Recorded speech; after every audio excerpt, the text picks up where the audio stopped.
morning, folks. Been a hot minute, huh? Our schedule's become a bit wonky, but we're still at it, making these nasty podcasts. Shilo's gonna be MIA on this one, so it's just me and Holly this time around. On a serious note, this episode deals with the heavy topic of stalking, which we take into serious consideration here.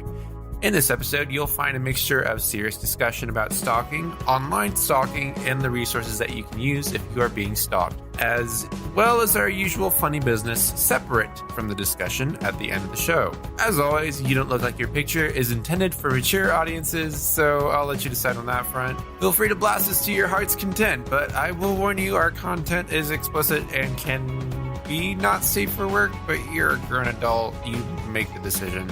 Keep in mind, none of the hosts in this podcast are licensed professionals, therapists, sexologists, psychologists, or the like. So please, look at this as if you're chatting with your friends about stalking. Okay, yeah, just take it with a grain of salt. Let's get this damn show started.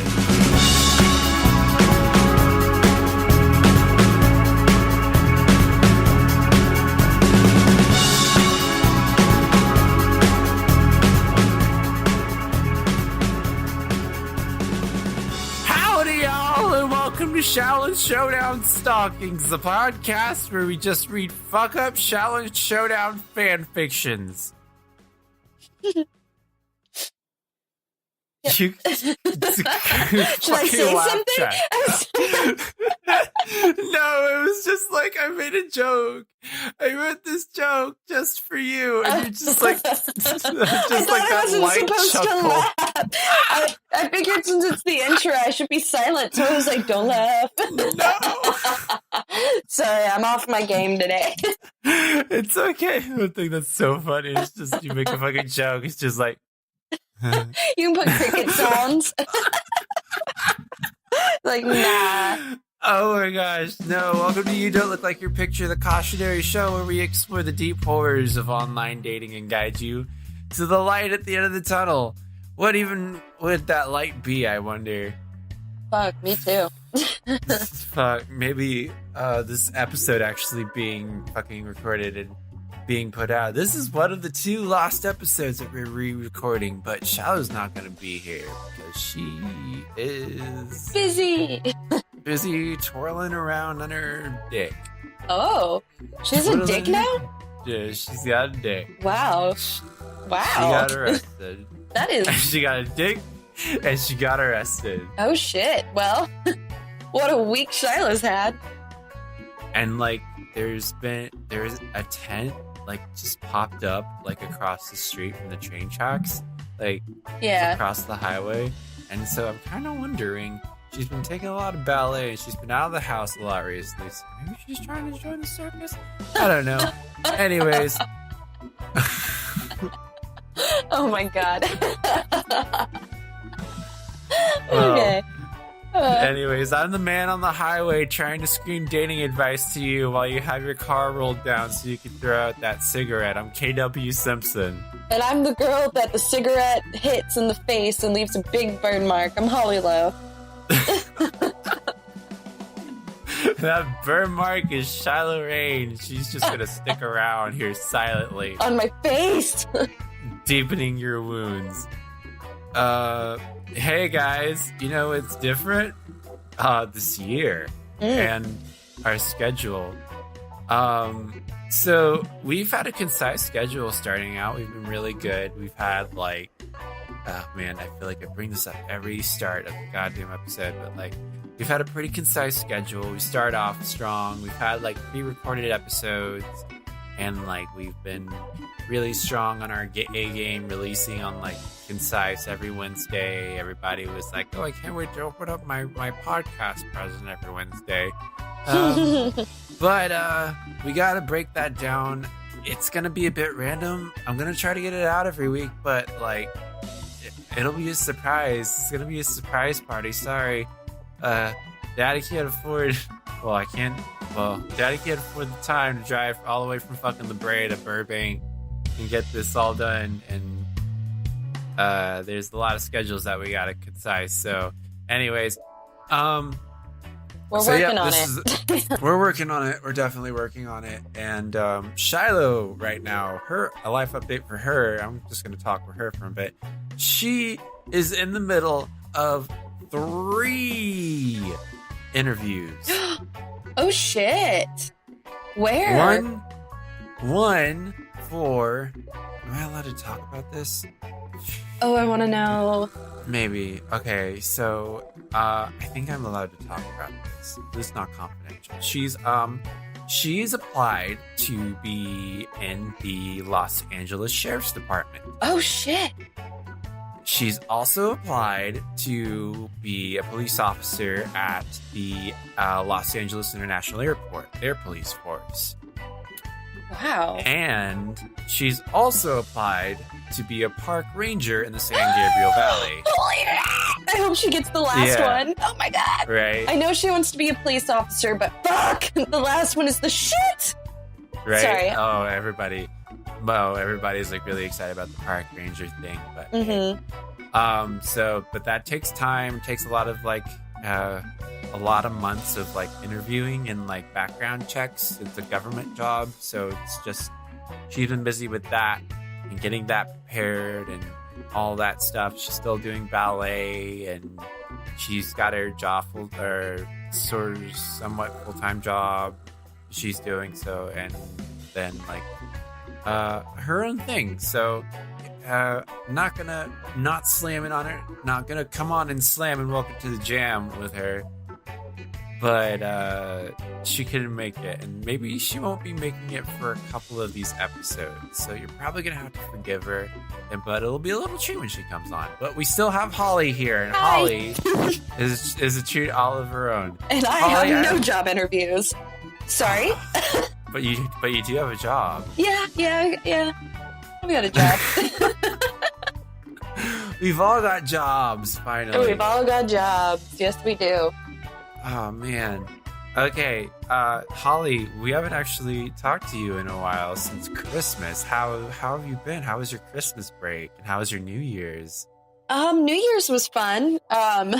It's, the holidays are not my favorite time, if you will.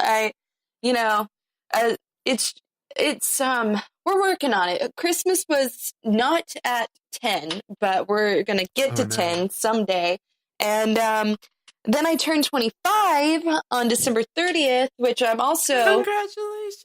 Thank you! Thank you! We wish you a happy birthday on our last episode. I don't know if you listened. I haven't yet, I'm going to be honest, but I will. I shouldn't say that on this. Bleep that out. Isn't that weird? Yeah. How you dedicate time and like effort and like blood, sweat, and tears to a podcast, and you don't even listen to it? You fucking asshole. No. I actually have listened to every episode but that one, but I got really... I'm so kidding. Actually, no, this is related.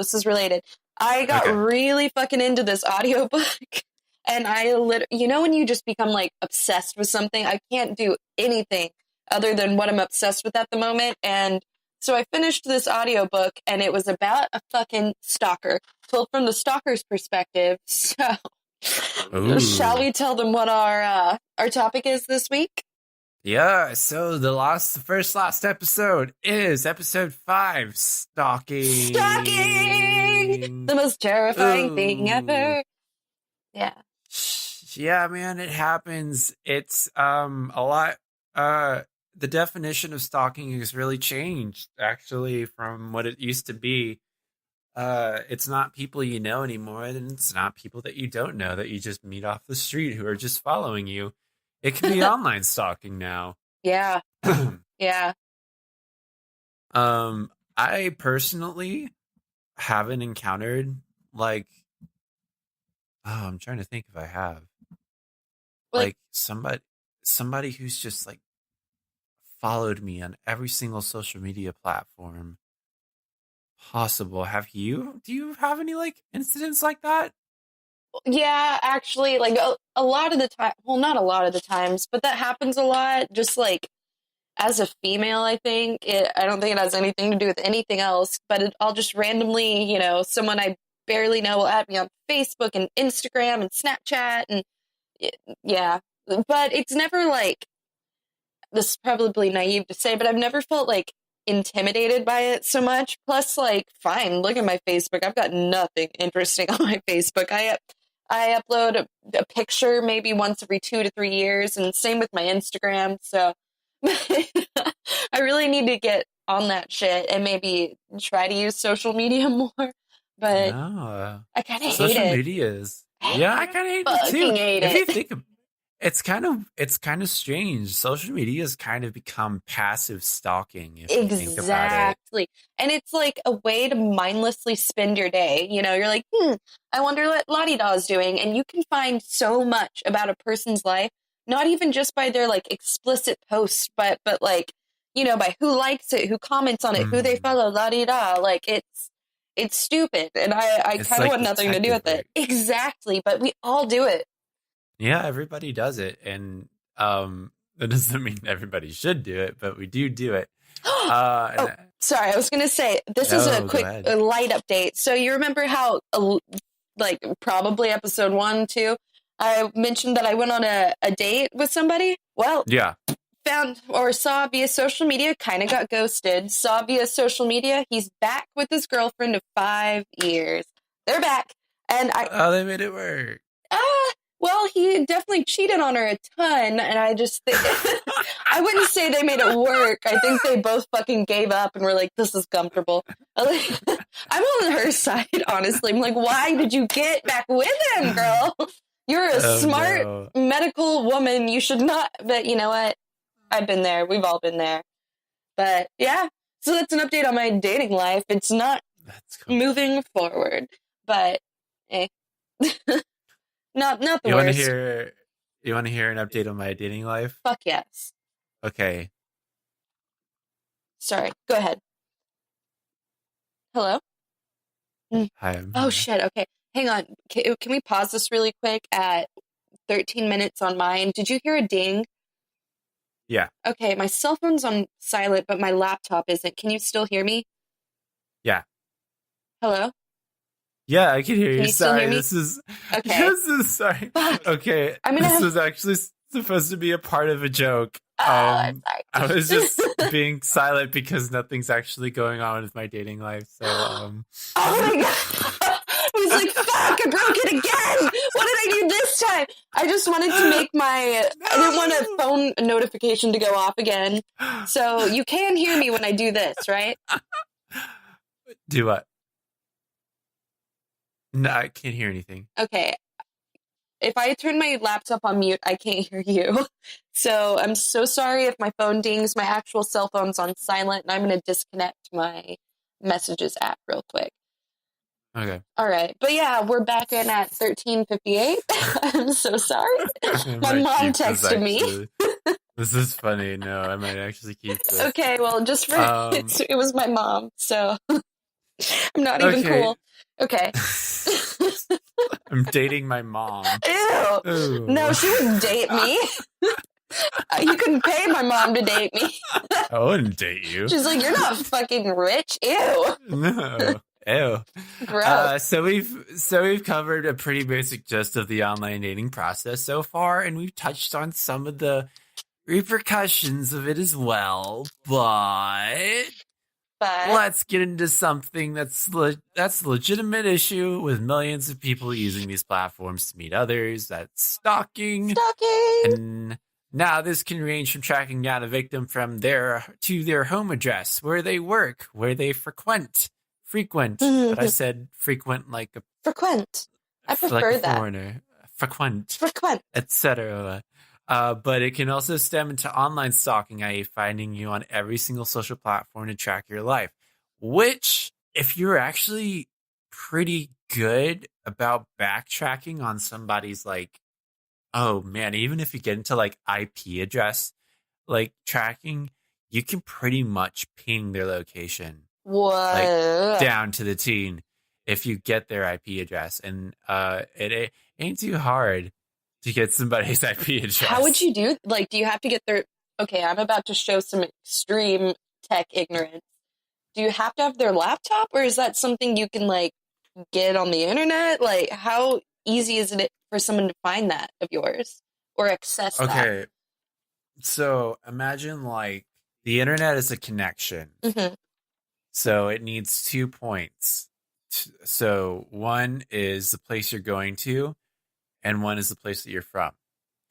Now, when you go to a site, the site's able to see your IP address, the IP address of what's accessing it at that point.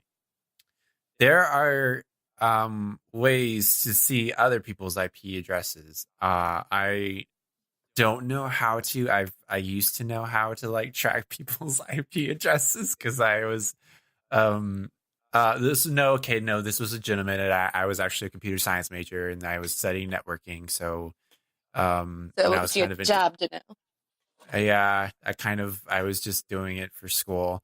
But I know an IP address is basically you can trace it down, not to like I don't know if it's to an extensive T to where like your location is, but it's pretty much to like your general. So you get it from location. What somebody's using, like.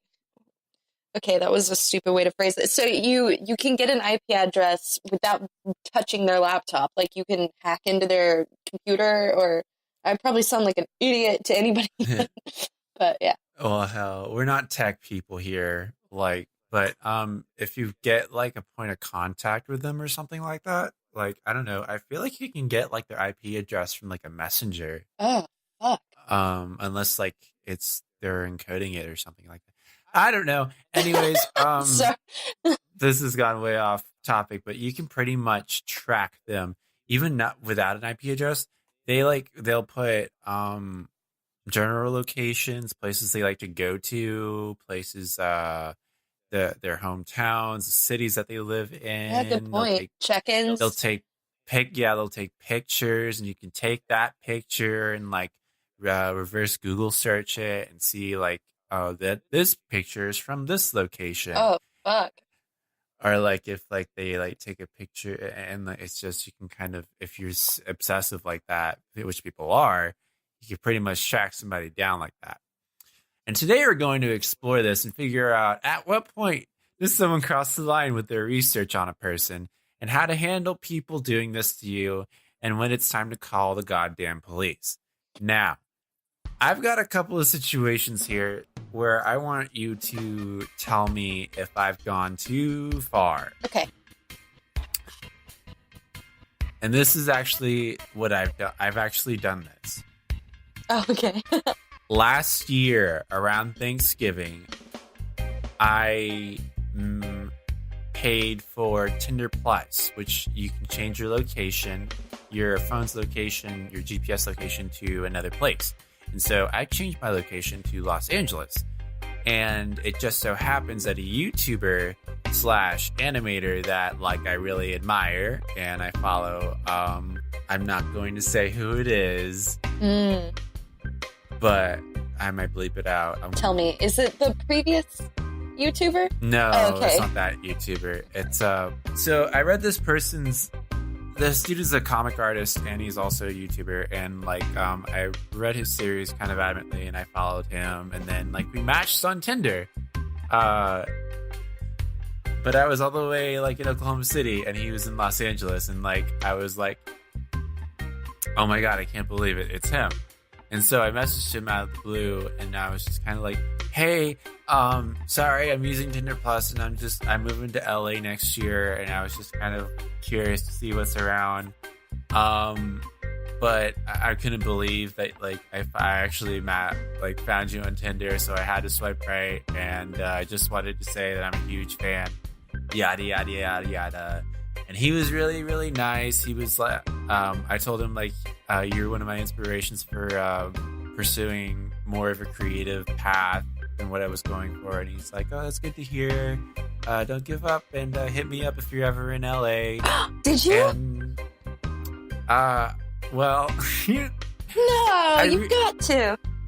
I reset Tinder. Ah, so he's which gone. Resets all your matches. And so I went back and I tried to swipe through all over again, and I couldn't find him. Aww. And I still like really wanted to like see him now that I'm in like LA. I didn't want to give up, and so Oh shit, what'd you do? Oh my god.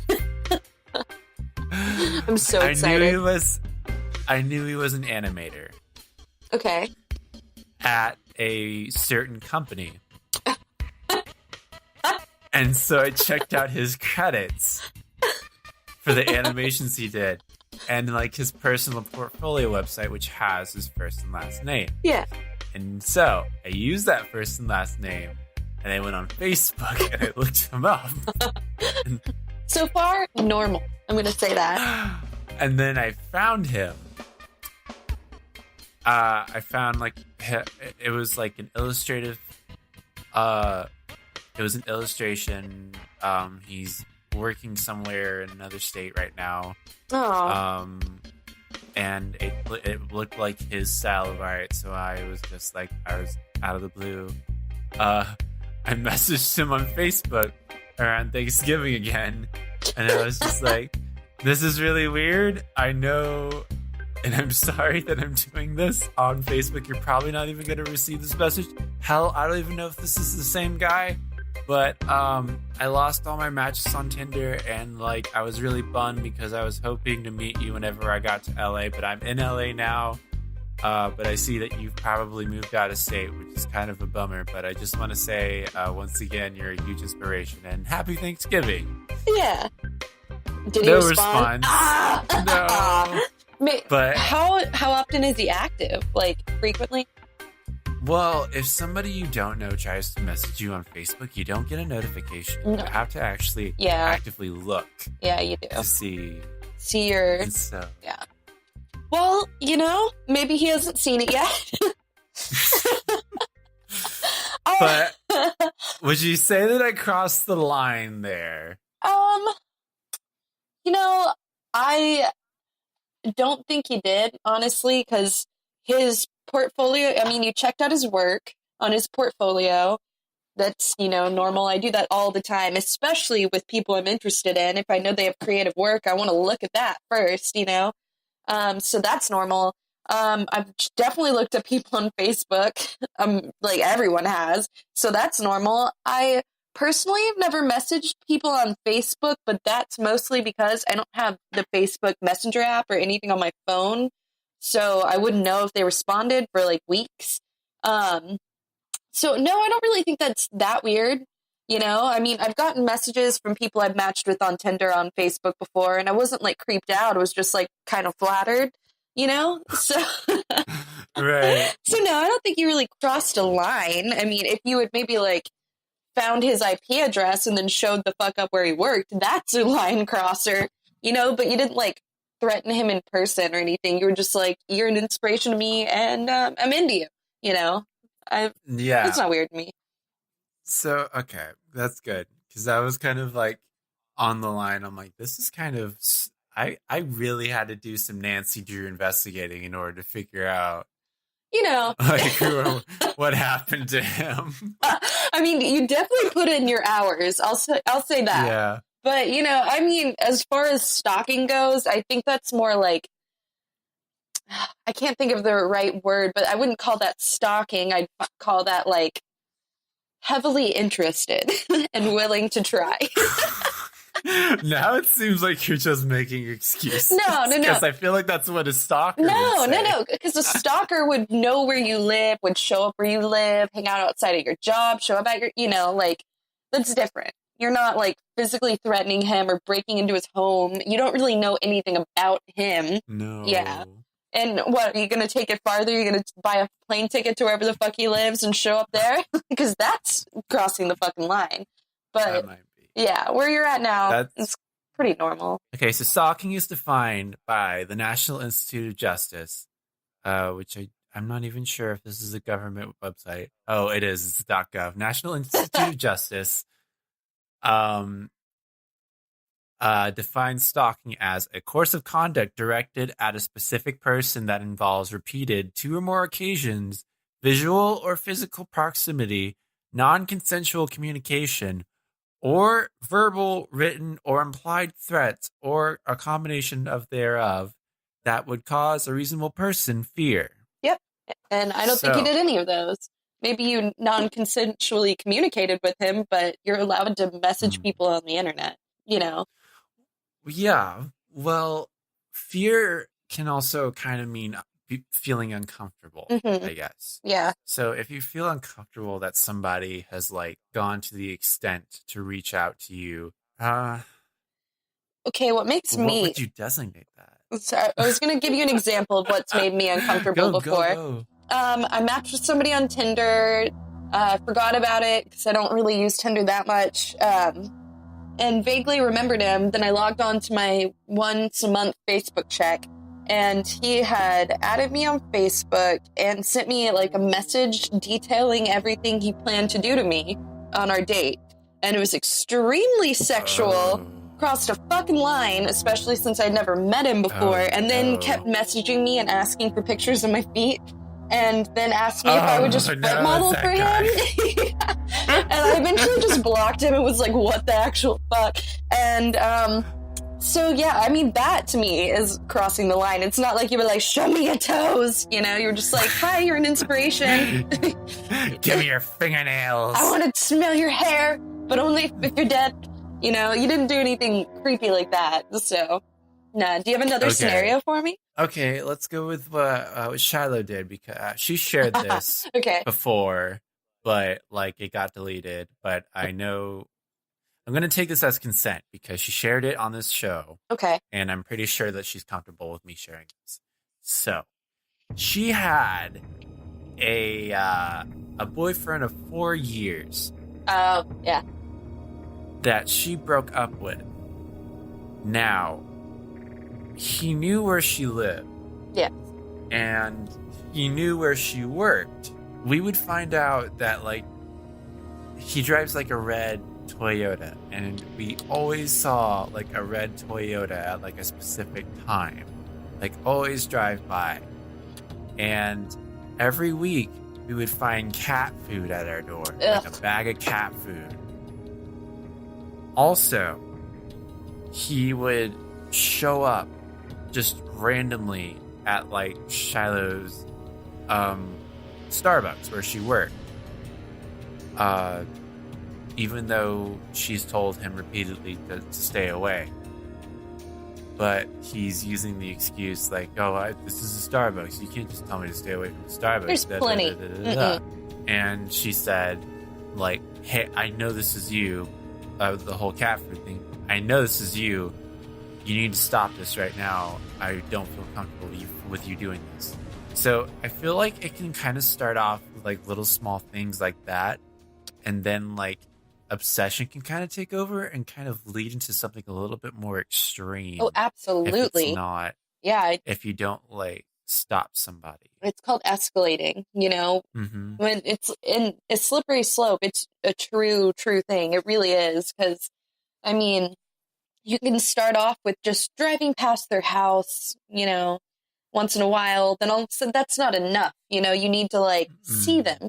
So you show up at their job, and that's not enough. You need to touch them. And, you know, it just escalates. It's scary, and maybe I'm a little bit of a dramatic, but yeah, I consider that situation to be unacceptable. And whenever you're saying like, oh, it's a Starbucks, I can't not come here. Exactly, motherfucker. It's a Starbucks. Go to one of the 50,000 other ones within a mile from here. There's no need. Exactly. Yeah, normal people avoid their ex's place of work. At least I do. And, you know, maybe not normal people, but I avoid my ex's places of work, you know, and I don't want to go in and make them uncomfortable when they're trying to pay their bills, you know, and especially if you've been asked to stop, that's a big sign that it's non-consensual what you're doing, you know, and so that situation, unacceptable to me. Okay, here's another one. Yes. So he went kind of further. She got an OkCupid, and she met a guy who suspiciously had all the same likes and like... Is this who I think this is? This is... Oh, shit. Oh, bleep. I can't say his name. Bleep. Okay. This is Shilo's ex. Yeah. He went and he made like a profile like saying all of like Shiloh's favorite things and like her favorite band, Paramore. Like, I'm a huge fan of Paramore. I like this. Like, pointing out Shiloh's every single favorite thing to try to lure Shiloh into, I don't know, like, stole her personality. Ugh. Like, having a fake personality in order to talk to this person. Yeah, that's fucking creepy. So, which leads me into my next little segment here on the National Institute of Justice. Stalking. A National Institute of Justice website says stalking can be carried out in person or via electronic mechanisms, phone, fax, GPS. Stalking via fax, I've never heard of. Probably that one's aged out. I don't know. Oh, God.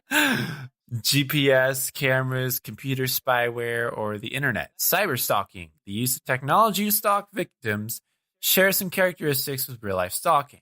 It involves pursuit, harassment, or contact of others in an unsolicited fashion, initially via the internet and email. Cyber stalking can intensify in chat rooms where stalkers systematically flood their target's inbox with obscene, hateful, or threatening messages and images.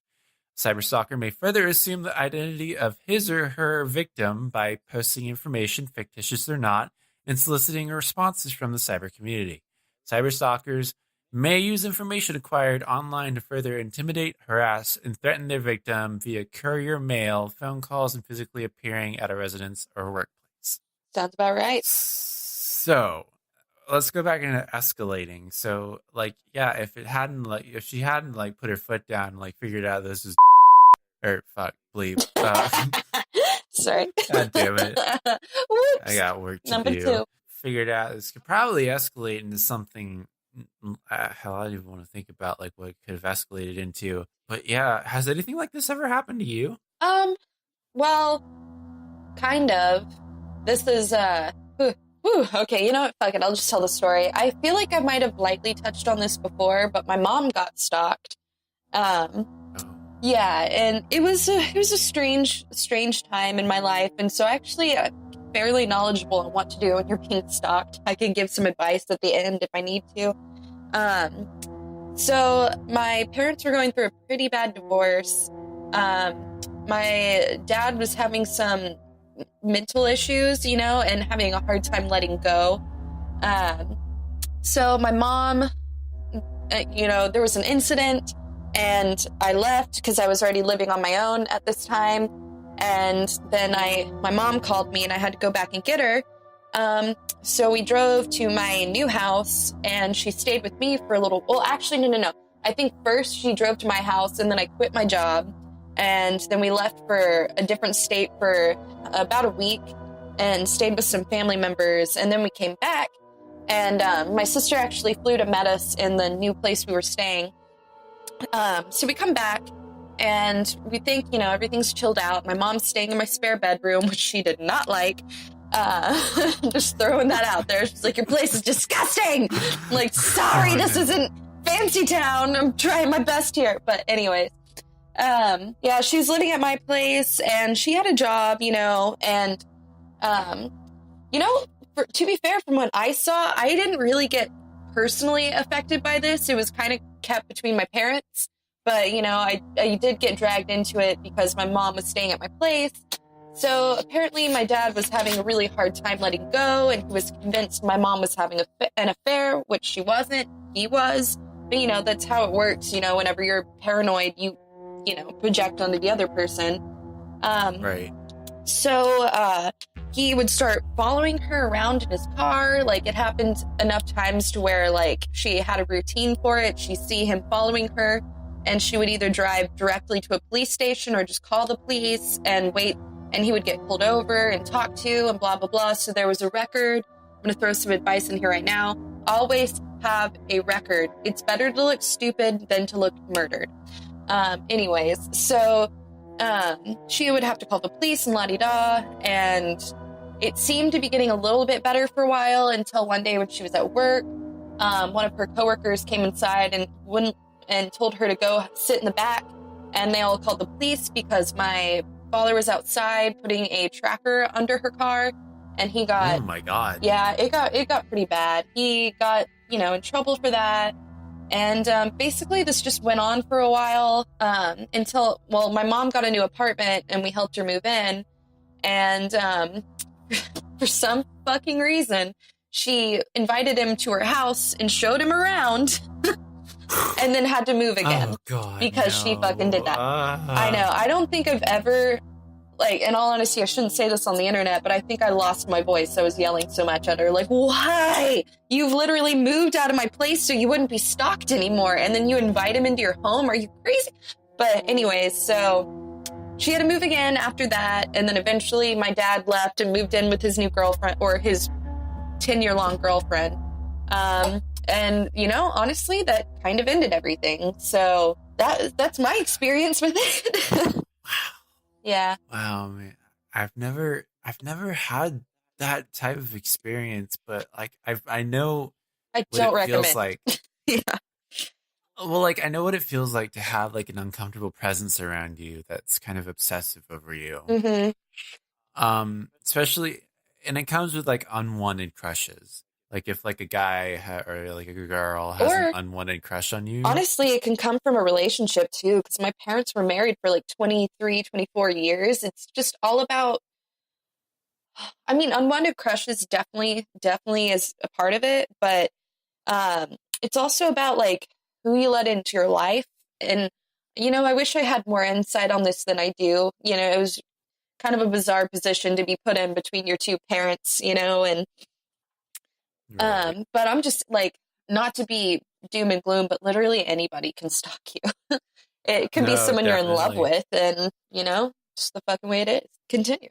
This doesn't like go this doesn't go with just like relationships and stuff like that. This actually goes with like friends or like frenemies or enemies or people that like don't like you who have a threatening aura around them and are doing everything in their power to try to track you down to see where you work or so on and so forth. And yeah, we're gonna tell you what you should do when those lines are crossed. But first, I got a couple of horror stories that I want to lay on you, and I want to examine here real quick. Can I do that for you real quick? Absolutely. Okay, so should make it clear from the beginning, I have not always had the best taste in men. Preach. Let's hear them. By the way, this is by Double Trouble Checks off of Reddit. Oh, I see. So, okay. Thank you so much. We'll get that out of the way now. I don't have the best taste in men. After a split from my husband and being hit on by the worst of the worst, my friends and I thought it would be funny for me to sign up for a Tinder as a social experiment of sorts. Sure. At least then I could control the men who talk to me as well as provide my friends with hilarious screenshots. Not true. Use Bumble, baby. Anyway. Yep. I will add, Tinder isn't as all bad as I met my fiance on the app. You win some, you lose some. But I met a man named Jason who seemed intelligent, witty, and had a successful career. After talking for a while, I agreed to meet up with him for coffee. I hate coffee. Sociopaths. Just put that in. Fuck him. He was attractive and seemed very attentive. It was a nice date, and we made plans to meet up again for sushi. The next week, we meet for sushi, and after what I thought was a good date, he suggested we went back to his apartment to watch some documentaries. I'm a sucker for documentaries, and he did not seem like a serial killer, so... Oh, God. Okay. I agreed. As we sat on his couch, he turned on an obscure documentary about some musician from the 50s, which I was fine with, but I noticed he kept staring at me. Oh, you think? Now, attention can be flattering, or it can be downright creepy. Unfortunately, his attentiveness fell under the latter category. After a few minutes of actively ignoring him staring, he completely out of nowhere said, "Can I taste you?" Okay, can I pause you really quick? Sheeple for this age-old Netflix and chill. I mean, I'm definitely not trying to victim blame. I'm really not, but like, no. Girl, you don't go to someone's house you just met. You don't lock the door. You don't sit down alone. God damn it, you better send somebody your fucking, what's it called, location. The old people piss me off. They stress me out. Okay, sorry, continue. Ooh, triggered. Like I was saying, can I taste you? I've always been a fan of serial killer documentaries, and I was pretty sure this may have been one of Dahmer's pickup lines. So I politely declined and noped the fuck out of there. At the time, I was creeped out, but chalked it up to a good failed Tinder date story. Here's where things get really weird. He soon asked me out on another date, and although in my mind I wanted to scream, I would rather be waterboarded than spend more time with him. I politely explained that due to going through a divorce, it just was not good timing, and I wasn't ready to date anyone.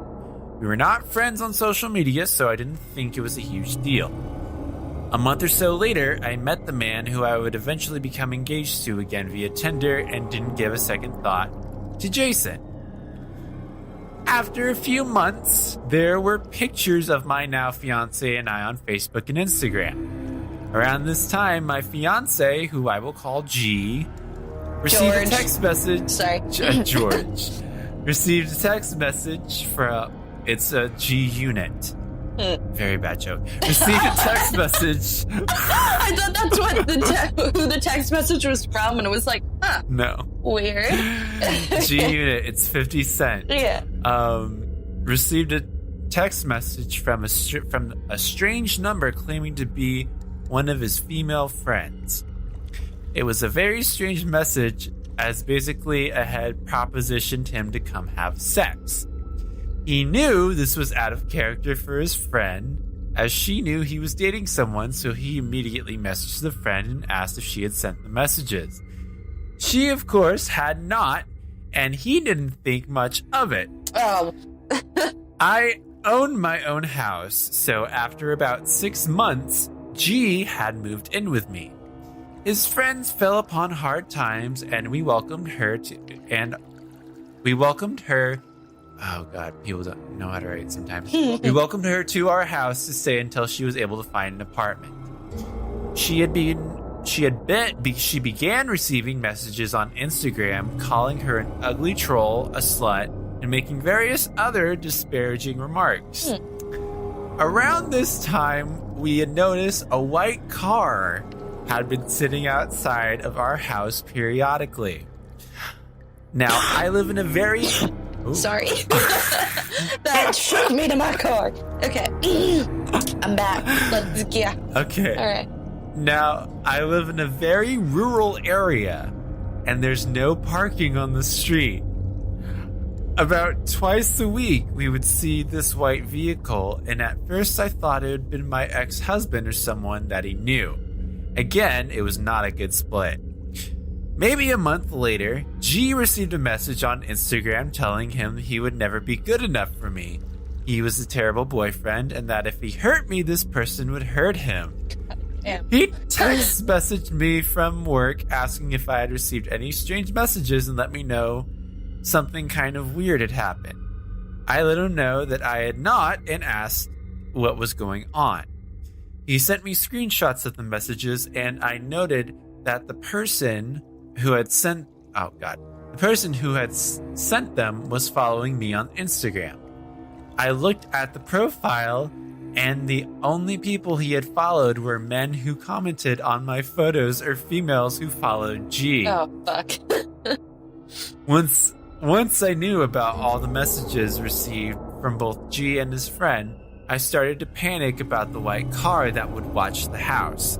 We literally live across the street from a cornfield. Oh, God. There is never any reason for someone to be sitting outside of our house who we don't know. After all this came to light, I couldn't think of who might created the fake profile to bully people who I was involved with, but I saw even the fake name was Jason. When he explained the strange text message and his friend divulged the messages she had received, I was still struggling to figure out who may be doing this. I went through all my social media and on Snapchat, and I found Jason was following me. I had never given him my last name, so I'm still not sure how he was able to find me. It was the only person who fit the situation, and the rude messages continued throughout the day. I knew that Jason worked as a tech developer and would have the know-how to create a fake phone number and seek out my information. On top of going through a nasty divorce, I also have 2 small children. As soon as G sent a message to Jason conveying that the police would not be happy with someone harassing a woman with 2 small children, all messages and communication stopped. For now. Oh, is that the end? That's the end. Oh shit, I thought there was going to be more. Well, fuck, girl. Well, should we point out what went wrong? Like warning signs, or just discuss this, or like what? I think it's pretty obvious what went wrong. Yeah. That was after 2 dates. Yeah. 2 dates that way. Yeah. Like, he sunk his teeth, but it doesn't take that much for like somebody. That's the thing, though. It doesn't take that much for somebody to sink their teeth into like their victim. Oh, it could take like just a walk past, like a walk. Yeah, exactly. There's really no logic when it comes to this. That's, I think, what's one of the scariest things is it really doesn't make any sense. All of a sudden, people can just become obsessed out of the blue. It can be anybody, most likely someone you know. But yeah, stalking is fucking freaky. Like, ugh. Yeah. No. Yeah. Right. So, okay. So there's that. Okay. I have another one. This is by Twig Vicious off Reddit. And it goes like this. So I've posted in this forum twice before. Once about a really weird guy who lashed himself onto me during college, and once about my stalker situation that went on for years. This is the third and final thing that happened during that time. Seriously, all 3 situations overlapped, and I was just like, I must be doing something wrong with my life, but anyway, on to the story. So this is really before catfishing became a term we used, though the act itself had been around as long as social media has. This was back during my freshman year of college, and it was during the MySpace era. In college, I made friends with someone in my honors colloquium class, Leslie, and she, in turn, introduced me to many of her other friends, who then became my friends. They'd all have known each other for years, but were very welcoming to me, and I felt very much like part of the group. That being said, I didn't really know them that well when this happened. What they did seemed, well, not like them, but then I realized I didn't exactly know what was like them. A member of the group, Catherine, was going away to school in Boston, and so the night before, we all decided to have a going-away party of sorts. We were going to visit another friend, Tamara, who was going to school in Philadelphia, which was about an hour away. And then we were going to just have fun in the city. Our designated meeting place to drive down there was the Dunkin' Donuts. When I got there, Leslie was there with our friends Samantha and Anthony. And Leslie looked pissed. She was sitting there with her arms crossed, kind of staring at nothing but with an angry look on her face. As for Samantha and Anthony, they kept looking at the door, and they seemed both nervous and shifty. I could tell they were on edge.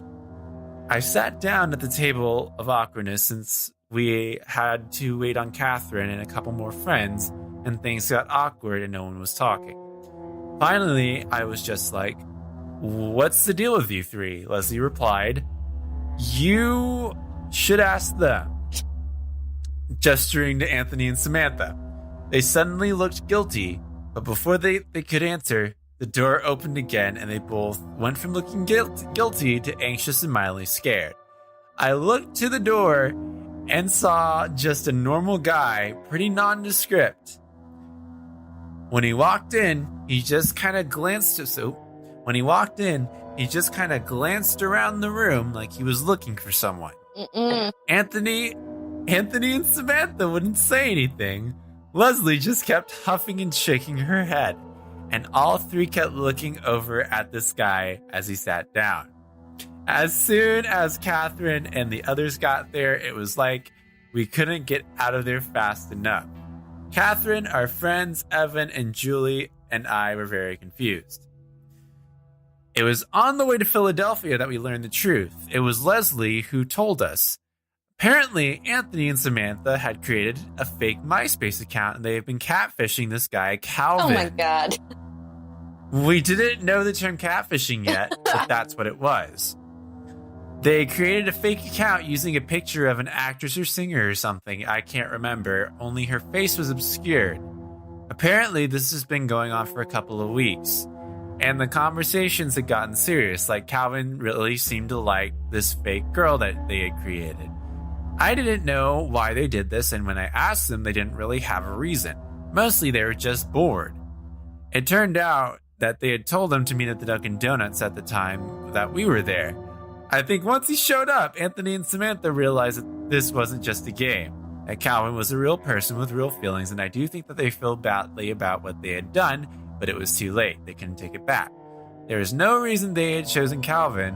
He was just some random guy they had picked. I guess Leslie had found out about it a couple days prior and then told him to end it, and that was why she was angry with them, because they had told her what was happening, and that Calvin was supposed to be there. After that, I never really saw Anthony or Samantha in the same way. These weren't really people I wanted to be friends with, especially when I saw the messages and I saw how much they've gotten Calvin to like him. Oh. I thought this would be the end of it. Oh, no. I was wrong. About a week later, everyone came to my house for pizza just to hang out, and Samantha and Anthony told us that they had gotten messages from Calvin. I didn't think so much of it because I already knew that they'd been messaging their fake account wanting to know why she had stood him up. And he seemed upset, especially when this fake girl stopped replying. But no, that wasn't what Samantha and Anthony meant. He hadn't messaged the fake account. He had messaged their accounts. Oh, fuck. Oh. I remember them telling me that my sharp intake of breath, the way my heart rate increased, that unnerved me. The messages were more of the same, but also Calvin made it clear that he knew what they had done, and he'd seemed even angrier. Anthony, in particular, got a very long, furious message from Calvin. I don't want to say that I thought they deserved it, but honestly, they had done a shitty thing, and there were some consequences. I figured it would die down a couple days, and it didn't. A few days after Calvin had messaged Anthony and Samantha, he started messaging the rest of us who had been in the Dunkin' Donuts that night. Oh, fuck. Now this really scared me. Keep in mind that I was already dealing with my other stalker situation, so I was understandably on edge, and this guy had found me. I didn't know much about computers, but I thought he must have traced Anthony and Samantha's IP address or something since they used their own computers for the account. But when it came to the rest of us, we didn't understand. How had he found us? My theory is that once he found Anthony and Samantha, he looked through their friends and recognized us from our pictures, but I don't know for sure. All of his messages came on MySpace, so at least he wasn't texting us and stuff, but still his messages were very angry. He kept saying things like, "How could you do this to me? You made a fool out of me. How dare you?" I thought about replying, but Evan had done that already, telling Calvin that we weren't responsible, and he didn't believe him. Honestly, Evan totally sold Anthony and Samantha out, but we figured that Calvin had already knew that they were the ringleaders. He just didn't know that they were the sole perpetrators, instead thinking that we all had a hand in it. I figured that there's no point to defend myself since Calvin didn't believe Evan when he had tried. This went on for a couple of weeks, and it seemed like Calvin was getting increasingly angry the more we ignored him, because that's what he said we were doing. Finally, I had enough, and I was just like, for fuck's sake. I replied to him and told him again that we weren't responsible for corroborating Evan's story. Didn't actually put all the blame on Anthony and Samantha, but I told Calvin that it was just a couple people in my group, and then I apologized, though I think that only made him angrier. He didn't believe anything we said, so I blocked him.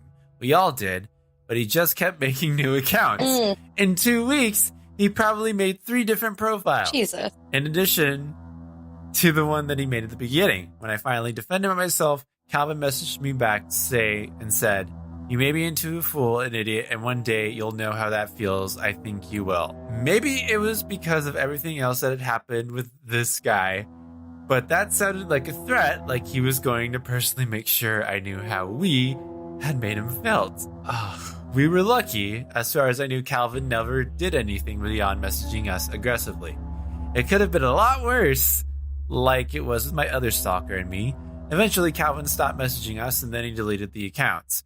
I felt bad for the guy, and Samantha and Anthony had been wrong. But what Calvin was doing was very, very wrong too. The harassment. Eventually, he stopped after a couple of months, and I never saw him again. I slowly drifted apart from this group. First Anthony and Samantha for obvious reasons, then Catherine, then Julie, then Evan and Leslie. I wasn't too broken up about this first two because they weren't the kind of people I really wanted to be friends with. Not only had they done a shitty thing, they had brought Calvin into our lives, like opening in a door and inviting someone in. Yep, well, whew, damn. First things first, don't treat people like shit just because it's on the internet, I guess. It's never cool to be unkind to people. No. Secondly, if treating people kindly, it isn't, a good enough reason for you. Do you want a fucking stalker? Do you want somebody coming at you like that? No. And this kind of proves the point that a stalker doesn't necessarily have to be somebody who is romantically interested in you. Yeah. Or sexually interested in you. It could be aggressive. It could be pretty damn aggressive. And this guy didn't have physical contact with these people. He was doing this all through technology. Yeah.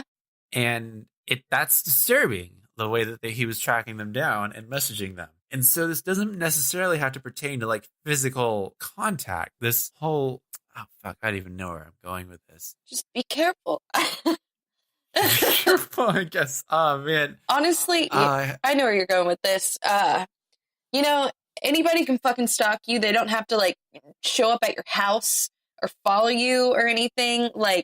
If you put something out in the world, there's likely to be consequences. That sounded like victim blaming. I didn't mean it to be like that. It's just fuck, I don't know where I'm going with this. Can you save me?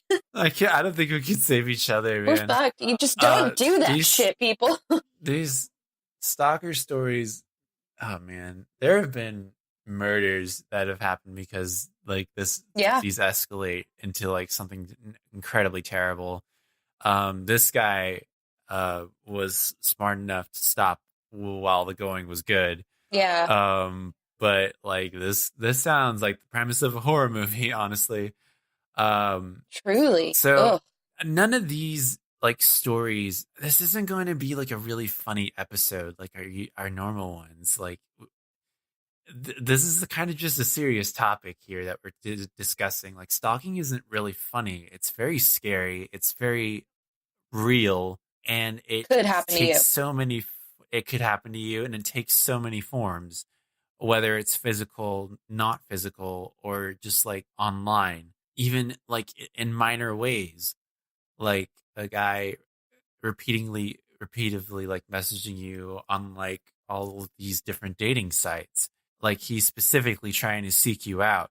That kind of makes you feel uncomfortable. And I have had that happen to me, and that does make me feel uncomfortable, and I block him every single time.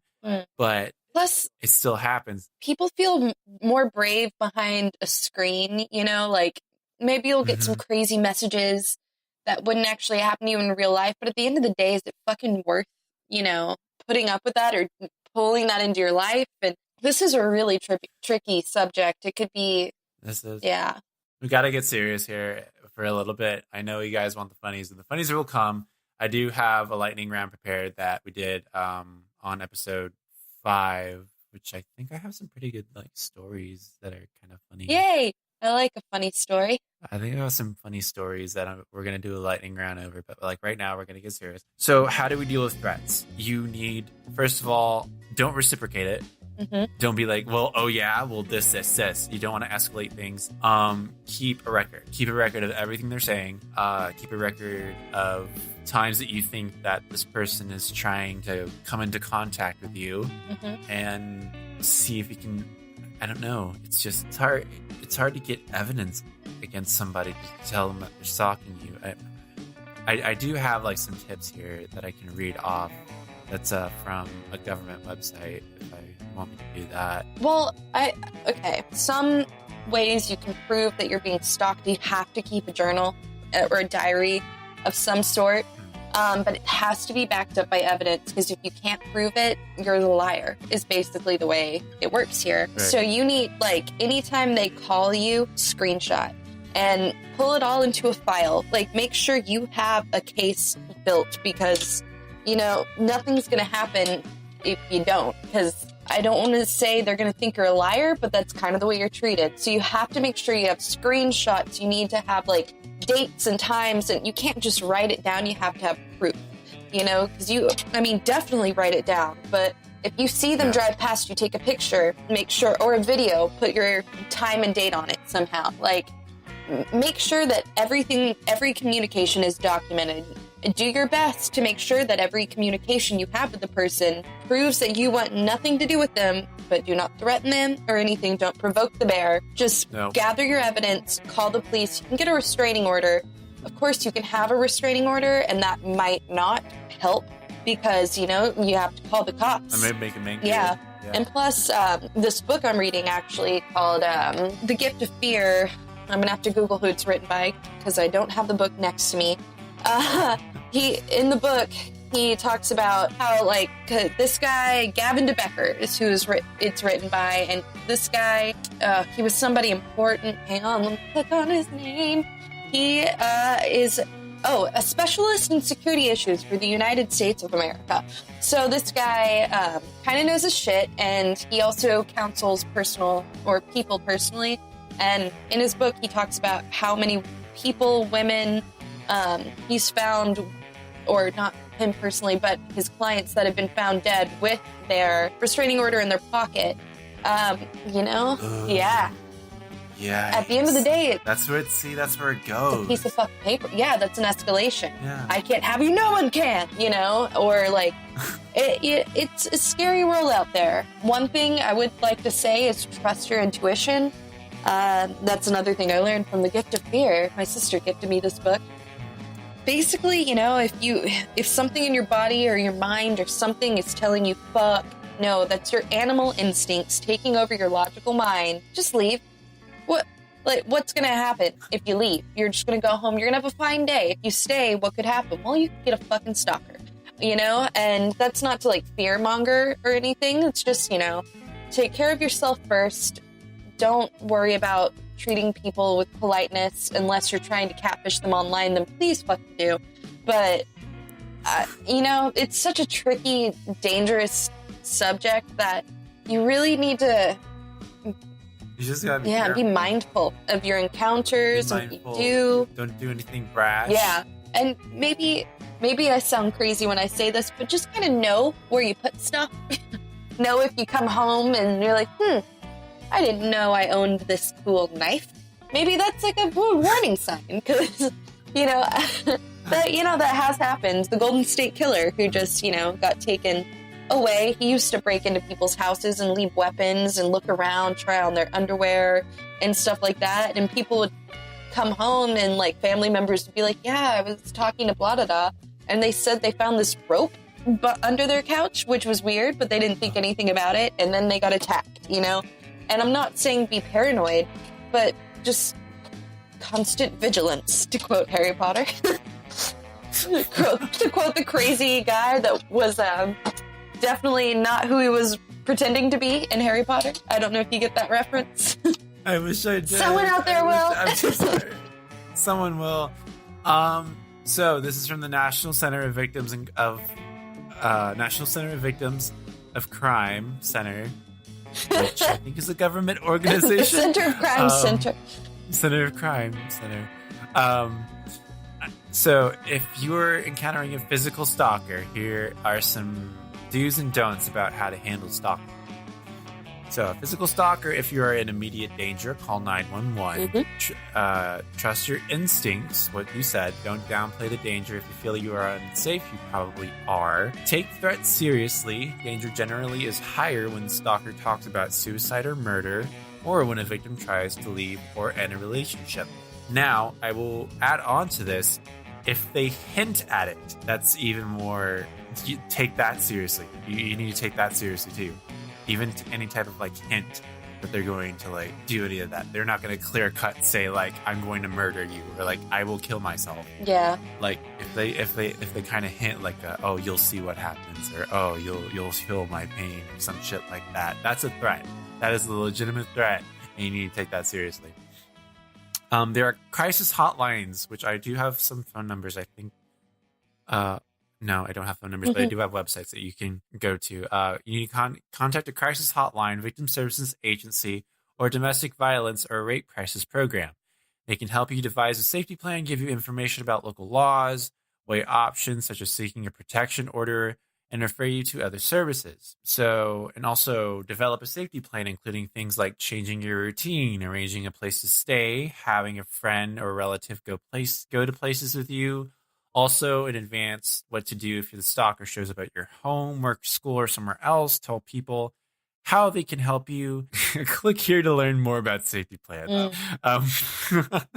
Basically, you can't be helped if you don't fucking ask for it. Like, first off, just if you ever feel in danger, tell everybody you know. You like, do. Tell everyone. Just saying. Tell everyone.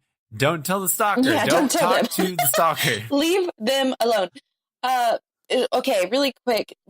I can't remember. Did it say to ignore them or to respond? Because I would ignore them. I wouldn't engage. So that's the next one. It says don't communicate with the stalker or respond to attempts to contact you. And to keep evidence of the stalking. Now, this is really easy since a lot of people nowadays like to text. And it's easy to record that and record text messages and to take snapshots and screenshots of these text messages. Let's see. Contact the police. Every state has stalking laws. The stalker may have also broken other laws by doing things like assaulting you or stealing or destroying your property. Consider getting a court order that tells the stalker to stay away from you. Tell family, friends, roommates, and coworkers about stalking. See their support. Tell security staff at your job or school. Ask them to watch out for your safety. Now, I want to go back to a story that I did tell, and it was really creepy, but we laughed about it. I think it was the second episode. Oh, no. It was about this woman who had talked about where she worked with this guy that she met on Tinder. Fuck no. Don't do that. And she started to notice that that a regular guy would just come walking past and come waiting outside of the workplace. Maybe I think she worked in a building, and I think she could see down stairs or something like that. She could see down and see a guy just hanging out on the sidewalk. And it wasn't just once or twice. It was pretty frequently. And then, but she kept talking to the guy. She was just like, "Oh, okay, well, this is weird, but whatever." And then one day she said "Oh, well, I have to go. My phone's about to die." And then an hour later, that same guy comes with a phone charger outside of the building. Oh, fuck no. And she is terrified to leave. And so she just stays at work until the dude finally just turns around and leaves.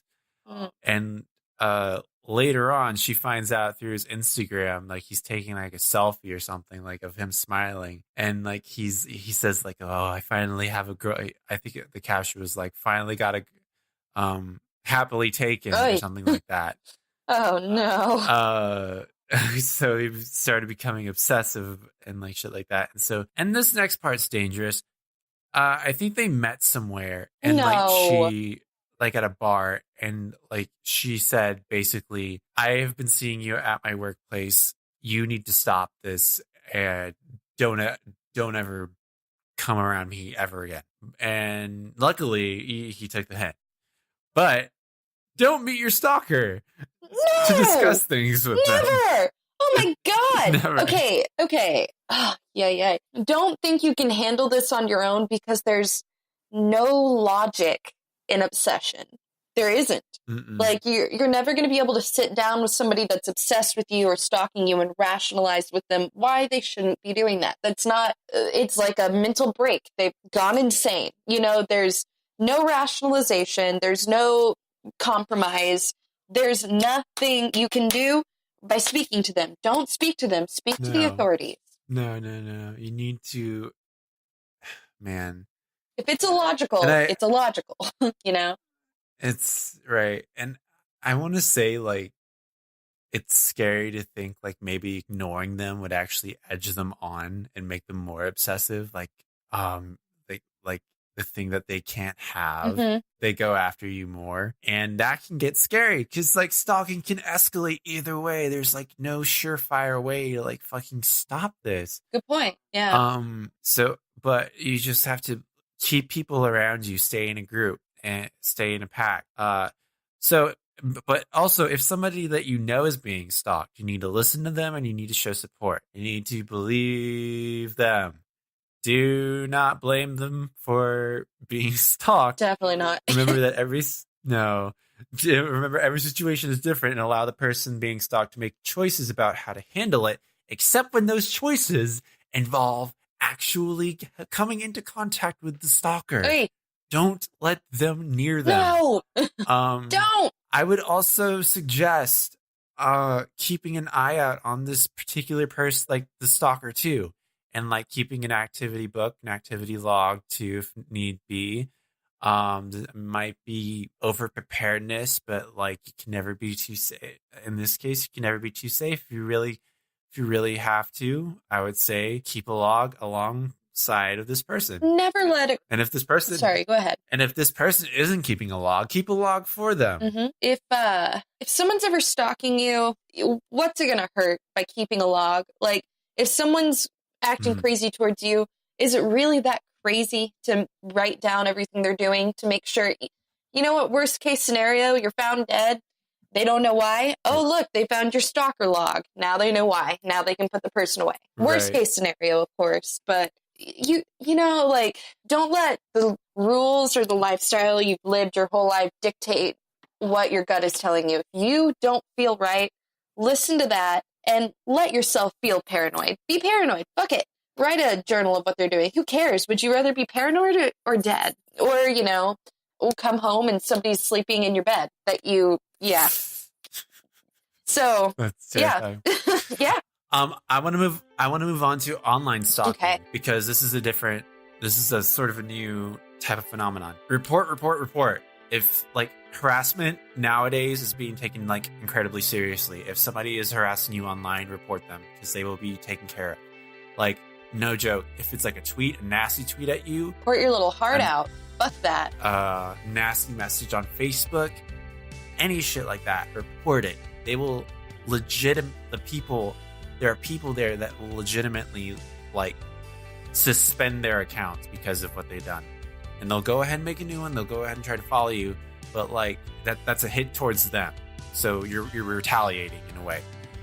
Block on all channels and make your information private if you really feel threatened. So there are ways to make your Twitter private. There are ways to make it so that you have to accept people before they can follow you.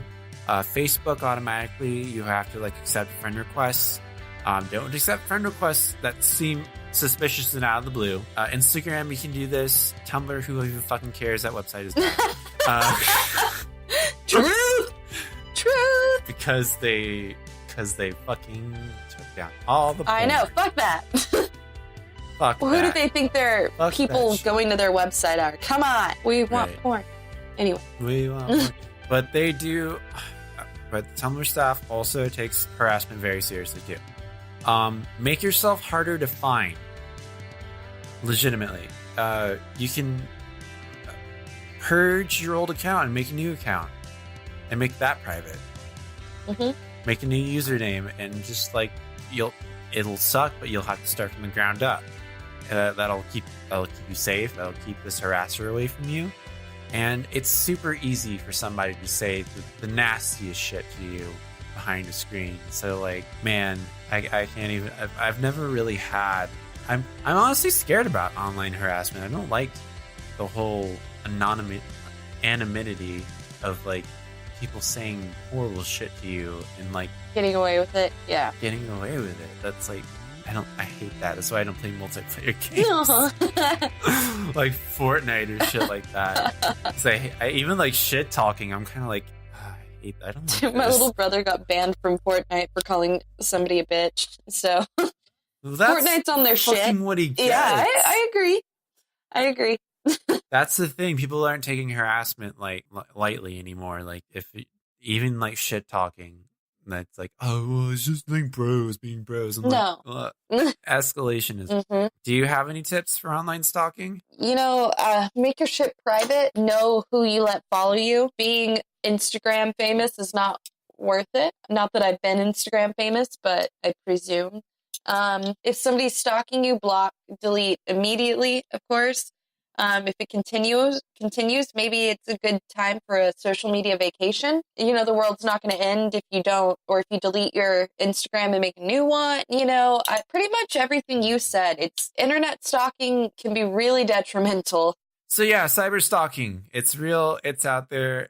Okay, no, that's bad.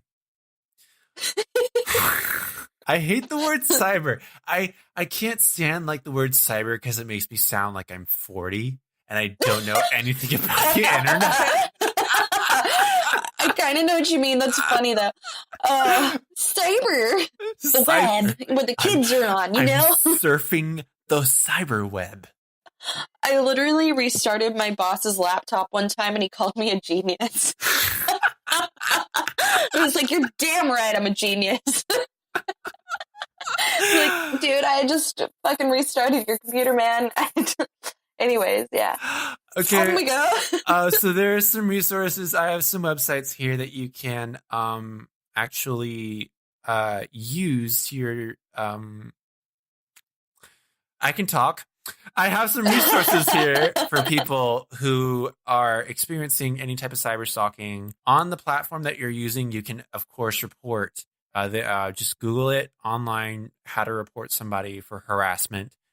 Because if somebody is harassing you online, if somebody is saying like threats or shit talk or like saying, I'm going to fucking kill your parents or some shit like that, or like, even if they say that they're joking around, that can be considered as harassment. And look up the definition of harassment, take that to heart and see what's going to be just see what makes you uncomfortable and like figure out a way to report it on that platform. Now, if these people are going even further and finding you on other social accounts, now there have been even like worse accounts. I'm kind of digressing, but like, do you know the platform Twitch? Mm-hmm. Okay, so these people put themselves out there. They record. They basically live stream what they're playing, like as they're playing, like Fortnite or like Overwatch or any type of like single player game. And sometimes these people will end up in some way find like their IP address or something. They'll end up like doing something called swatting, saying that they'll end up finding this person's like real name, and they follow their IP address, and so they'll call that local police department and say they're so and so, and that they have hostages and they're about to kill them. Oh. Fuck. And then a SWAT team gets sent to their house, and like it's called swatting. It's a phenomenon, and it's still going on. People are still doing this, where like SWAT teams are like breaking into like these innocent people's houses who are just playing video games online for a community because these people think it's a fucking joke to do this to people. That is so fucked up. Oh my God. Or like, even where there are even darker stories that like I wish I could have like investigated, but like this type of like harassment is like so widespread. I'd actually like to do a little bit more research into it, and maybe I can do a little bit in the future. But yeah, that's just one thing, like swatting, like that is like harassment to the extreme. Seriously. Sorry. I went off on a tangent here. So resources for cyber stalking. And I said cyber again. Grandpa here. WiredSafety.com is a help service that you can use. FightCyberstalking.org is an organization. You can report a cyber stalking case on their website, and they can help you out with some resources. The Stalking Resource Center, tips and resources for victims. A government agency called the National Cybersecurity Alliance, the NCSA, has a comprehensive information database on cyberstalking issues. Look up your local state laws on cyberstalking and see if you can take legal action. I know it's kind of hard to kind of locate these types of people, but these people are here to help. There are people out there that are there to help you. Even the Federal Trade Commission, they have information on online privacy, reputation management, protecting your kids online, and yeah, I'm sorry I'm laughing at this. I'm sorry I'm laughing at this. But just this word, and I'm going to say it now. Okay. Cybercrime. No. Cybercrime. That sounds like a TV show I would watch. Did you commit a cybercrime? Fuck yes! All the time. When I was younger, all that goddamn LimeWire. That is a cybercrime. It is. That might be like what that's I'm like. That's the new cellar door of the English language. It's cybercrime. Cybercrime. That is actually kind of pretty if you forget what it. Cybercrime. Cybercrime. Wow. Anyways. So that's it. That's all I have on stalking. Do you have any like last tips? Oh shit. Last tips. Fuck, I can keep repeating myself, but I don't want to. Don't walk alone to your car at night. If you feel like you're being stalked or whatever, just ask someone to walk with you. Putting your keys between your hand might not, help you. Constant vigilance, once again. Trust your instincts. You're an animal. Let your animal side take over when you think you need to. Yep. Or even when you don't. Because you never know. And hold on to the people that you love that don't stalk you and treat you well. And always tell them when you feel threatened. Never feel like you're crazy or like you're not justified in saying what you say. Tell somebody. It's okay. Everybody sounds crazy sometimes. Just tell somebody. Even if you think you'll sound crazy, yeah. Yeah, fuck it. I told everybody when I thought I was being stalked. I wasn't. But, I would rather look crazy than, have somebody climb through my window. I definitely had a guy tell me he knew how to break into my house. Freaked me out. But never did. Oh, fuck. I told you that story, didn't I? Well, that could be your final horror story. How about you tell it? Well, ladies and gents, this is a return to the Colorado story. If you recall, I don't remember what episode that was, but it's a previous episode. I went on a very bad date to Colorado. That was a ghosting episode. Yeah, that was oh yeah, because I ghosted him. I don't know if I got into details about what happened post-ghost. But yeah, basically, he was not pleased. Perhaps I should have given him a little more context. I thought it was obvious. I got a lot of videos of him crying. He would just send me videos of himself weeping. Got a lot of like, fuck you, you bitch, you're a slut. And then, I miss you. Oh my God. And then back to like, I wish I never met you, you're a whore. And then back around to like, please come back. And even at one point he was like, look, I realize you don't want to date me, but can we just have sex? I was like, double no. And it got to the point where he was like, look, I know how to break into your house if I want to. Please talk to me. No! Yeah, but nothing ever happened. But I was also very vocal with my friends, some who also knew him, about what was going on. And I think the fear of looking crazy shut that down. Or maybe he found a lovely girl or boy who fell in love with him, and vice versa. Maybe that's where he's at. Who knows? I blocked him on all social media. I didn't block him on my phone because I wanted to know if he was messaging me. Not to respond, just to be aware of where he was mentally. Yeah. But blocked him on Instagram, Snapchat, Facebook, whatever the fuck else. So yeah, my advice is block them on social media, keep their phone number. You don't want to have communication, but you want to know if they're wilding and they're sending you 50 messages in one day. You need to know, So yeah. Wow. Keep receipt. Wow. Yeah. I know how to break into your house is pretty much it. It's pretty creepy. And I'm like, fine, break into my fucking house. What are you going to find here? And then I realized, he means he's going to kill me if he breaks into my house. At first it was like, he's going to rob me. And then it took me a second to be like, he means he will kill me. I need a... Silly me. That's what he meant. Yeah, he didn't. I guess he still could, but it's been a hot second since that, so it'd be kind of a little late. And what's up, dude? I already recorded a podcast, so you'll get caught. But, yeah. So just constant vigilance, guys. Be careful who you let in your life. Trust your instincts. Don't walk alone to the car. Always keep a record. That's my advice. Well, there you have it. And that's... That's my fucked up life. So we've given you resources, stuff on stalking, and yeah, just be careful out there. It was a very lighthearted show, but we got very serious on this topic. Stalking's just something that we need to be serious about. It's not something really we can joke about it, but like it's a scary subject. No matter what, no matter who you are, no matter how strong you are, no matter how they keep protect you. Hell, like you can be like fucking Master of Judo, still scary. And it's not a fucking joke. Not a joke. Never. I mean, unless it's like your best fucking friend and you're positive they aren't gonna think you're gonna stalk them. Don't joke about it. No. Not funny. Not funny. I will call the cops. I will. I don't know about anybody else, but I will call the cops on your ass. Okay. Yeah. Well, let's go into my final horror story that I have here, and then I have a lightning round. Okay. So, and you know what? I might have actually told some of these lightning round stories before, so just tell me if they sound familiar. We'll find out. We'll find out. Okay, so here we go. This is by The Secretive off Reddit. Thank you very much. And it goes like this. I was volunteering at a master studies orientation market when we met. Cute girl, had a nice chat, set up a date. I think I was 22 or 23 at the time.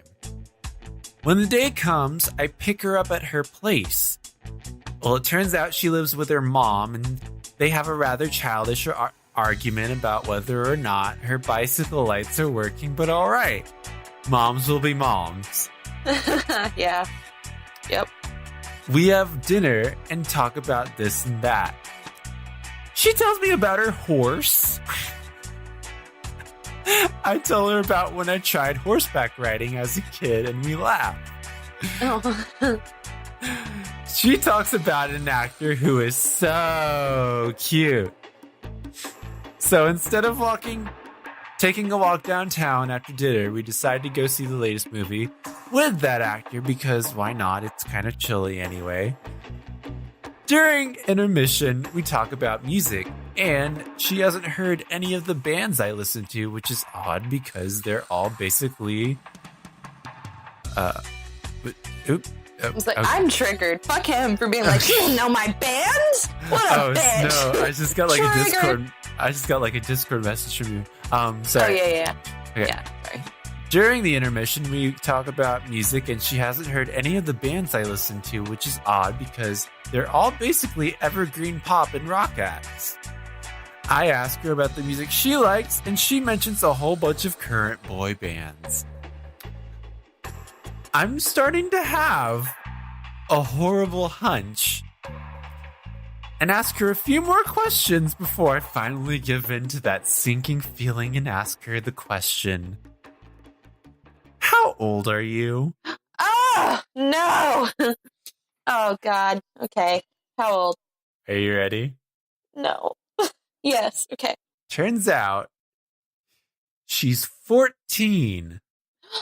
Oh, girl. Oh, and a go half. Home. Ah! No, that means she's 12. If you add the and a half, you're 12. She's 12. She's younger than she said. Oh, fuck. The guy behind us just about chokes on his popcorn as he realizes what's happening.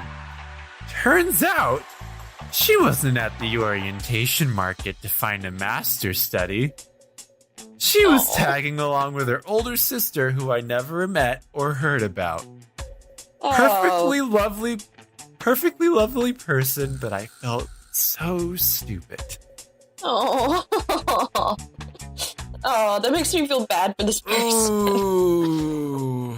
Oh, what do you do? Did he take her home? Like, was he like, I'm calling your mom? I would have just been like, get in the fucking car. I'm driving you home. I am basically your Uber. I don't even know if you're old enough to take an Uber. I think you have to be at least 18 to be take an Uber. Oh, fuck, you're right. I was like, I would have just called him an Uber. Nope, if they get murdered, that's your fault. Oh, fuck that. Where the fuck is this person's parents? Oh, like, she was there arguing about her bicycle lights. Oh, earlier. okay. Aye. All right. Okay. So to end off this episode, let's try to keep it lighthearted. And now we're going to go into our lightning round. And if you don't know what the lightning round is, I basically have these very short stories that I am going to be telling Holly, and she is going to react in one word, maybe 2 words. I'll be lenient, and we'll go from there. So are you ready? Yes. Okay, here we go. Lightning round starting now. Girl was bored with me, sees an old flame of hers by the bar, and within about 20 minutes they were making out. I was standing right there. I had just been fired from my job, moved back in with my parents, and hadn't been on a date with a woman in months. Not exactly the highlight of my life. Bleak. Bleak. Okay. Bleak. Moving on. I went on a Tinder date. The person I matched with was quite nice. However, she brought her friend along as a sort of security gesture, who happens to be the human embodiment of a wombat. This wasn't too bad, as she initially just went to the bar area whilst we had a quick dinner. This lasted about 20 minutes or so until she came back and kept drunkenly making jokes about how she's so lucky I didn't match with her on Tinder.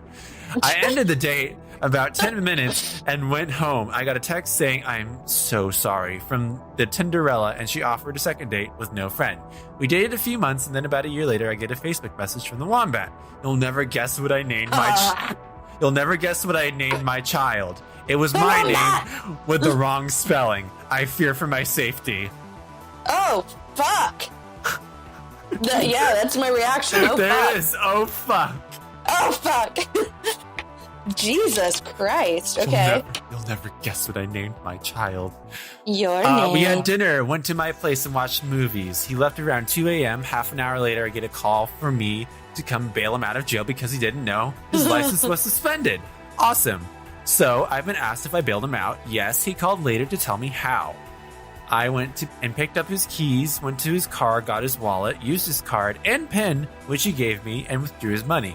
All the money he saved to move out on the day his lease was up, 5 days later. I picked him up, let him crash at my place, took him home about an hour away, and arranged to pick him up for court. I'm a nice person, but not nice enough. He ended up not having a place to stay, so I let him and his cat crash at my place for a few days before he drove me nuts.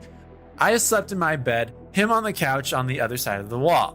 He drank a bottle of my vodka and sang love songs to me as he sobbed for 3 fucking hours. A few days after I asked him to leave, he slept in his car. I kept the cat for a few weeks until I left for vacation. Having a good heart is sometimes too much. Fool. That's mine. Fool. What a fool. Ooh. Sorry. I'm coming at her. Fool. Anyway. Too nice. It was the first time we met, and the guy made 5 rape jokes in less than 10 minutes and then insisted I lighten up. Holy shit. Is that supposed to... I mean, run! Ah! He's going right now! No, that's what that... Yeah, Fuck that. First ever OkCupid date. Guy shows up, still talking on his phone, looks me up and down, wishes for us to go to the bar or restaurant. It was a Lebanese place, and he declares I don't really like African food. At this point, I'm just waiting for my roommate to meet me out later so I can tell her about this disaster. While I wait, he continues talking, and I hear the words 9/11 musical. He had written a 9/11 musical. It was a comedy. I also paid because he was a feminist. Brooklyn. Thank God. That's 2 words, but girl, bullet dodge. Okay. 9/11 musical. Yeah, what the actual fuck? Okay, especially if you live in Brooklyn, that's like spitting in the mouth of God, who's like a Brooklyn fuck, I don't know. Just fuck that. Who the fuck would do that? Anyways, on to the next. That's it. That's all I have. I have a really long story here, but I think I'm going to save it for next time. Okay. What the fuck who would write a comedy musical about 9/11? Yeah. Especially like if you're a New Yorker, you know that's like a big bad no. You know, that was like a huge. Everyone's family members died like that. Fuck them. Who the fuck would go see that? Still 20 years, almost 20 years, but still no. Folks, before we sign off, I just want to say, damn it. Okay. All right, everyone. You got this. Y'all, that's the end of our podcast.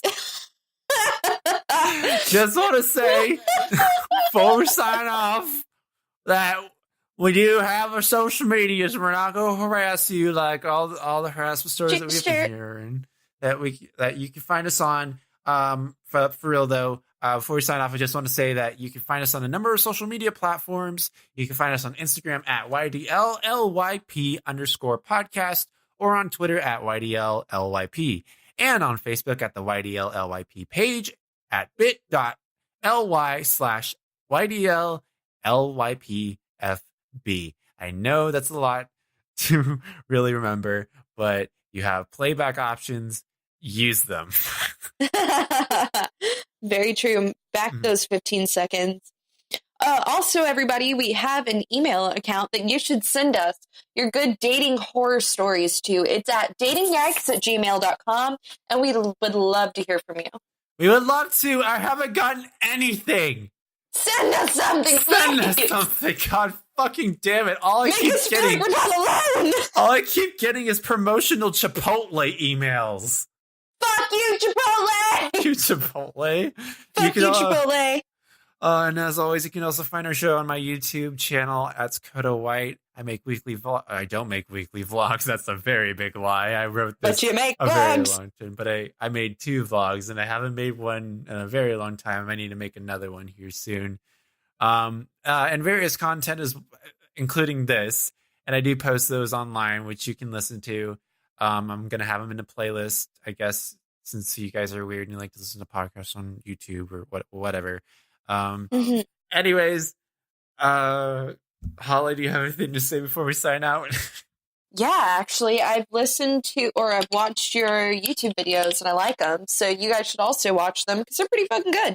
I have to say, not a big YouTuber. Yeah, I like it.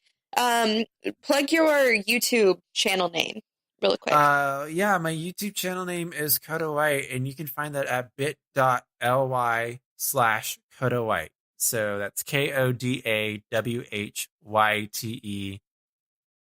And I don't know if that's actually right. I'm going to check it up. Give him the wrong. .ly/Coda. Well, shit, while he's looking that up, follow me on Instagram at Hideous Beast. And that's not a joke. That's my Instagram name. Well, should probably change that. At Hideous Beast. I liked your last one. It was like cheese covered everything or something. Ah, yes, cheese covered everything. Oh, that cheese stuffed everything. That's what it was. Cheese stuffed everything. I love that. Thank you. I might change it back. God. I really might. I'm doing a photo shoot tomorrow, so I'm going to have something to post on social media, even though I don't fucking want to. So I'll probably change it back to that because I'm like, I'm sick of Hideous Beast. I've outgrown it. I'm done being negative about myself. 2019 is going to be different. But no. It came from Beauty and the Beast, okay? Oh my God. I thought it was funny. Oh my God. Before we get out, what are your New Year's resolutions? Because we talked about our dating New Year's resolutions. We want to talk about yours. Well, my New Year's resolutions is, one is to be more mindful about what I put in my body. That means food, alcohol, you name it. And I've been keeping track a little bit about how much water I drink and food and la-di-da. So that's 1. 2 is to stop disrespecting myself so much and hating myself. 3 is to allow people to take pictures of me, which that one I'm doing pretty good on because it's going to happen tomorrow. Because I left 2019 with only 4 fucking pictures of myself. Didn't take a single picture in 2019. Ooh, wow. Mm-hmm. Yeah, that's called not feeling great. And number 4, I think, is to just jump and not be so scared. Just make your decision and do it. Just take a little leap. You can do it right now. Just hop up and down. Should I jump? No, that's more of like, be brave like you and Shilo. You guys just fucking moved. Yeah. You did it. And I'm a well, one, I'm in school, so it's kind of hard to just dip. But think about I'm it ready. like you're climbing a mountain. It's just kind of like if you do it by yourself, it's dangerous. If you do it with two people, you're more safe. If you have two people already higher up, you have somebody to lift you up. Exactly. So, and I trust you guys. So yeah. What about your dating resolutions? My dating resolutions actually date. That's one. Take dating more seriously, I guess. Don't go into it assuming it's not going to work, and be more open to love in your life. You don't have to die alone. See, that's one of mine, actually. Really? Like, try to take it a little bit more seriously.